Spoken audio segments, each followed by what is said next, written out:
Now my mindset is on assets under management and check your free agent. You know, you need to. It would be smart if you put yourself on a payroll of.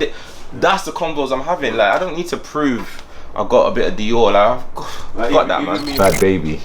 Who's that? The Catch Me Outside girl. Oh yeah. Yeah, she put a post yesterday that kind of went viral, and it was like something about how she could have just been a meme, but instead of her being just a meme, she turned into something. So that the rap game, everything. So she's gone clear. Yeah, and she's, I think, was she 18?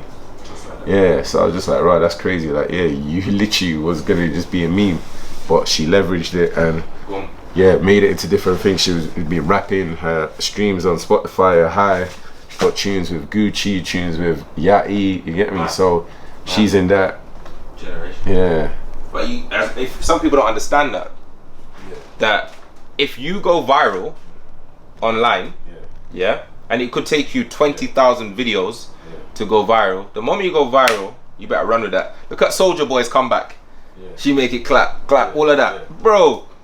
Soulja Boy was done. Finished. Now everyone's trying to do tunes with him again. But now, remix with French Montana. But you have to just keep going. Do you get what I'm saying? And believe in your own source. You have to believe in your own source, because one day, just that one right tune or video or beat or whatever the case might be, or one person you meet will open up doors for you, and that's it. Take your time, understand delayed gratification, and invest. Even with this, like, even though you said that it's growing fast, like, I've seen some scarily fast growth on some people's page. Like, prime example, Asheville. Yeah, Daniel's page. Daniel's page is like a year, and I swear he's approaching like 300k subs in a year. I was like, what the hell? And like, I remember like one day, like, it was at Michael's house party, and he showed me like his studio, the YouTube studio, and just seeing like it just looked like his things just constantly just moving, like numbers are going up, people are constantly commenting. It's good. Yeah, it's a madness, like, and it's due to he's like the only black guy who's big in construction. That's why so he stands out, you get me? And it's like his content is a niche, because I don't see not many people doing it. I don't see much. And and the thing is, like, there's times I don't know shit about construction, but bro, I would watch a whole hour video interesting, and I'm like, this shit is mad interesting. But you know what it is? It's his personality. His shit is funny and it's creative. And education at the same time, where they done the thing where they lifted the pool into Yanni's house. And I was like, you man are nuts. Like, man got a big crane to lift the pool over the house. And I was thinking, right, please don't drop on the house. Please don't drop on the house. Please don't drop on the house. You get me? Like, so bare little creative things. Or when he had to push the golf with the truck and things like that. I'm like, like, even though it just looks like it's just a construction YouTube, it's just the little bits. But even in that, bro, there's so many different moving parts. You've got him as a person. So he comes with he's big, he's hench, right? He's a handsome guy. No homo. What else? He's got a construction company. He's making money, a lot of money from it. He's got a good team. He's got good editing. He knows the right people. You mentioned Yanamize and all these other people, right? And he's found a great niche. And he's consistent. All these things, some people don't understand. You get what I'm trying to say? You might have only 3 of these 8 things and be like, oh, why am I not growing? So you got to also know that whatever you're doing as well, you need to know that there's a strategy as well you need to implement. There's things that I'm learning. There's things that I'm sure you're learning. I see you start doing thumbnails, so you obviously read the importance of thumbnails. So I'm learning that I might need to switch up my content to stand out. But then no one talks about stuff like when you're seeing someone else doing really well and you're not, and how to deal with that mentally.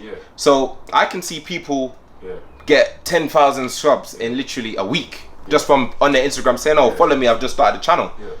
I'm not gonna stop and be like, oh, I can't do it, because I'm, you know the story, the tortoise and the hare. I'm the tortoise, and I'm cool. I'm cool to just take my time, a video a week, and if YouTube just gives me £500 a month, that's cool. I'll take that. And then I've got that going on that brings that, and then that brings that. I'm cool. The steady growth's better. The steady growth's better. Mentally, it doesn't bother me. Yeah. But some people, they'll be like, no, it's not for me. You know, I'm gonna quit. Or, bro, my man did. No, there's strategy behind everything you're seeing. So you need to be able to be calm. Maybe take a step back and think, what can I do to level up?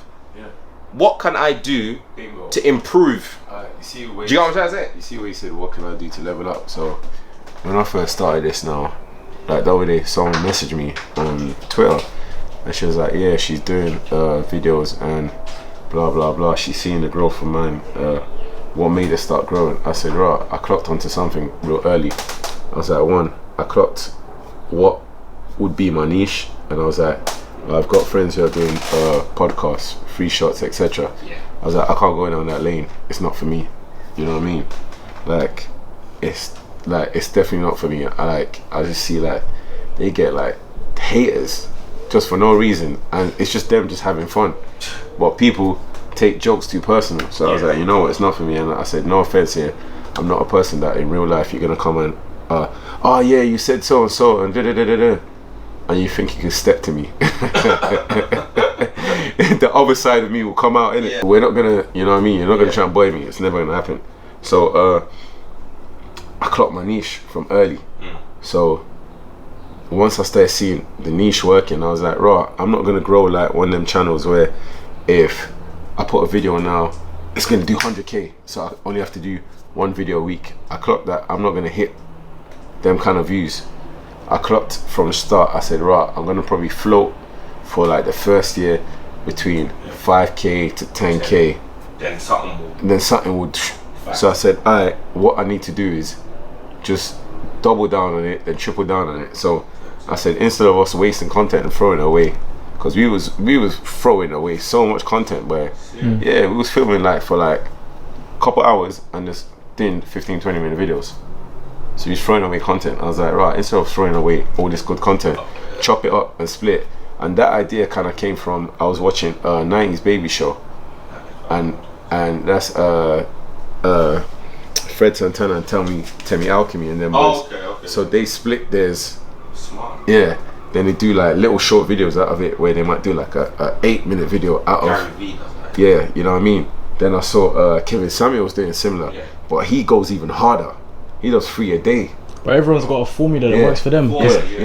Kevin Samuels does bare lives. Yeah, bare lives. Bare lives. Yeah. So he'll go live on Insta and live on YouTube at the same time, and people are his subscribers are donating money. His views are high, so he might put a video in a day and he'll do 300k views, but the money he's made from being live is more than the money he's made from views.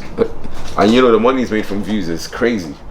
So if you're making 300k in a day on views, I reckon his channel, and he gets really high watch time on his videos as well. So I reckon his channel's probably bringing about, say, like 40 million views a month. And imagine the watch time on that gone. And his donations, millions. Donations are millions. Millions. Yeah, donations are millions. So once I clocked onto this, I was like, raw, I just need to just split into chunks. 3 videos a week at least. You got the right. Yeah, give people like, the moment it's getting to a good part, you got a cliffhanger right there. Boom.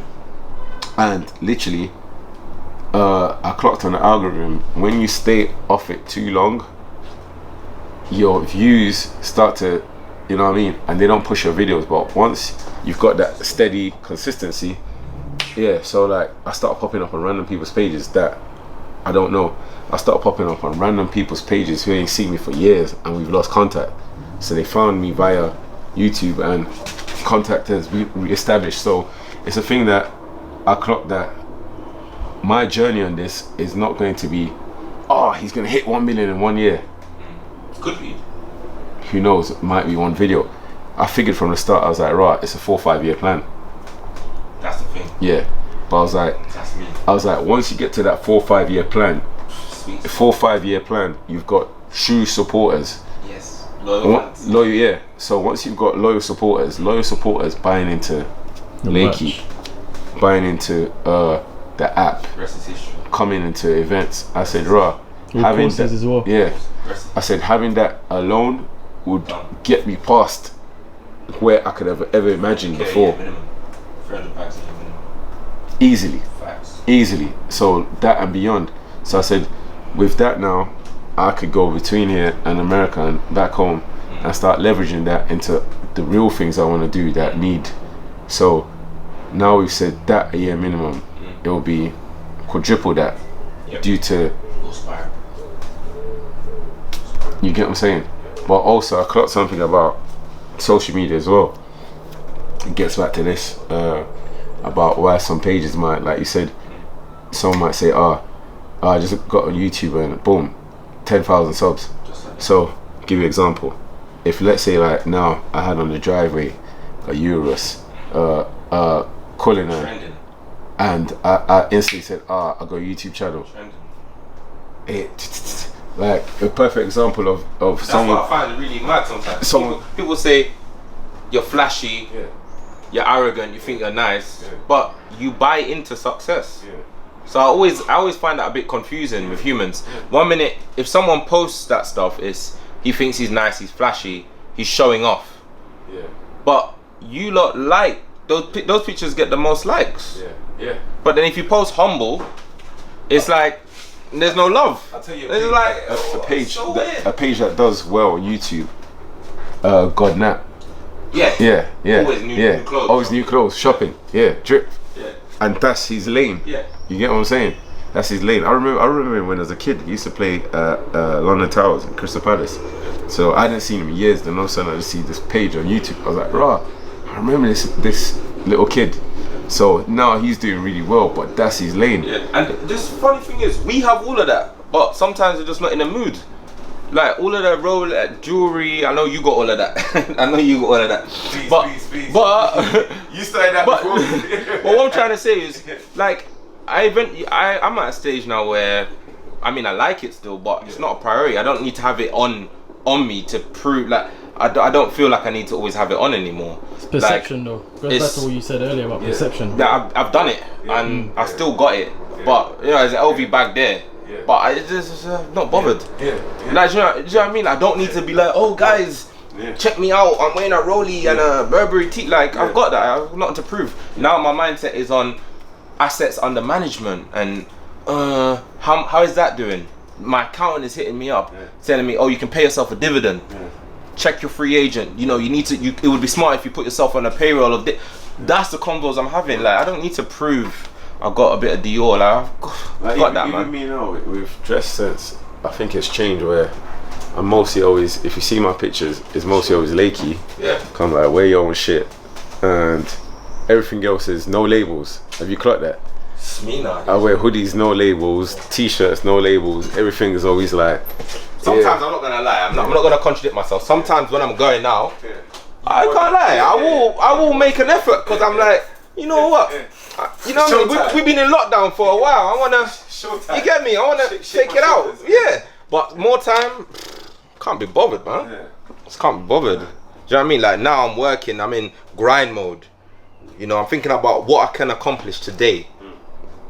And wearing jewelry and designer isn't like gonna help me anything. Like, I get it. Some of my friends will disagree because they'll say, well, I pulled out this Bentley today, or I pulled out this Rolls Royce today, and someone stopped me in traffic and was like, oh, would you be interested in property deals? And that's happened to some of my friends just because of the car they drive.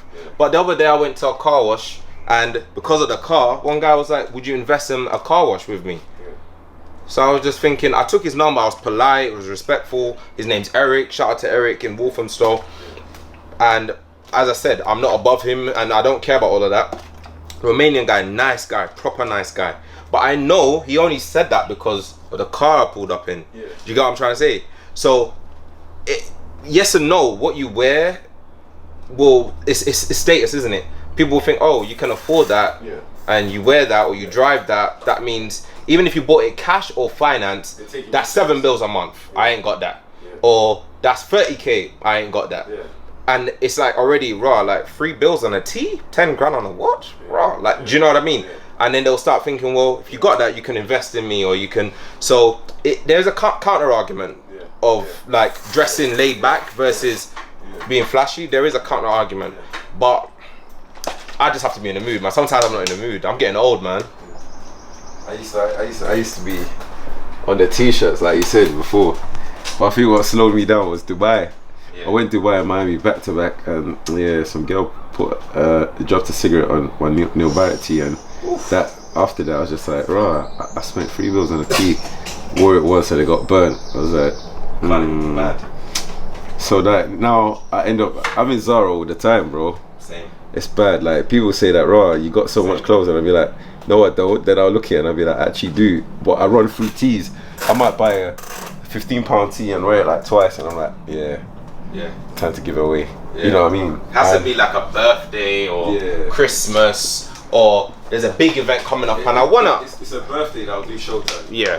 Other than that, the rest of the times I'm alright being casual, because I'm like, no matter how I dress, I always stand out. That's how I feel. Yeah. So I feel, have it in you. Yeah. Everyone has that. Yeah. So it's like, because I'm so sure of myself.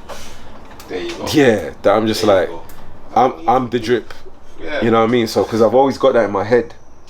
I'm not too. But on birthday, birthday showtime. Birthday, you get expensive. But it's a thing that I don't know. Like now, like I said, it's with age, the journey is different. Where I want all of this for things beyond me. Yeah. Generational wealth. Yeah, way beyond me. It's like yesterday on IGTV, I said, "Rah, what would you be remembered for? What's your why?" I said I was saying to my aunt and cousins I was talking to recently, I was like, our generation is going to be disconnected with back home, because I was like, I've seen it with other people who their family's been in 2-3 generations, where like I've said to people, "Rah, have you ever been back to Nigeria?" "No." "Never been there." "Have you ever been Jamaica?" "No." Oh. And I'm like, "How?" And I'm like I've been there, you know what I mean? So like now it's like a thing, I want to get to a point where I come from, like when people do go to Nigeria, they will go like Lagos, Party Boy City, all of that. I grew up in Lagos, innit? But I'm not originally from Lagos, I'm from the East, Imo. So I was like saying to my aunt that, rah, if I don't get to a certain level and elevate myself to a level that I could go back to Imo and start building in part of Imo and that, and creating stuff. I was like, what's gonna happen is the rest of my cousins and that, they're never gonna see that vision of when the older generation will pass, there's gonna be no one home. So home is not going to be home no more, because there'll be literally none of us there, or nothing in remembrance of us there. So I said, rah, I need to get this bag within the next 5-10 years and start building left, right and centre there, that when you go there, like you're going past and you see my granddad's surname, my mum's name, my name. I'm even going to go to my dad's village, even though I ain't really close with anyone on that side, and create the same thing, that the surname is just boom, boom, boom, boom. That my name is literally everywhere, that even when I'm gone and you're like, rah, these men all lived in England and all of that, but we didn't forget you. Like, you got to realise that we didn't forget you, that we came back and we put into our original community to get the next batch who's gonna probably live here in America, and they do the same. That before you know it, 200 years after I'm gone, back home becomes like new Dubai. I rate that. Where domino effect started. But I know that it's not going to be around when I'm around. It's going to come into fruition.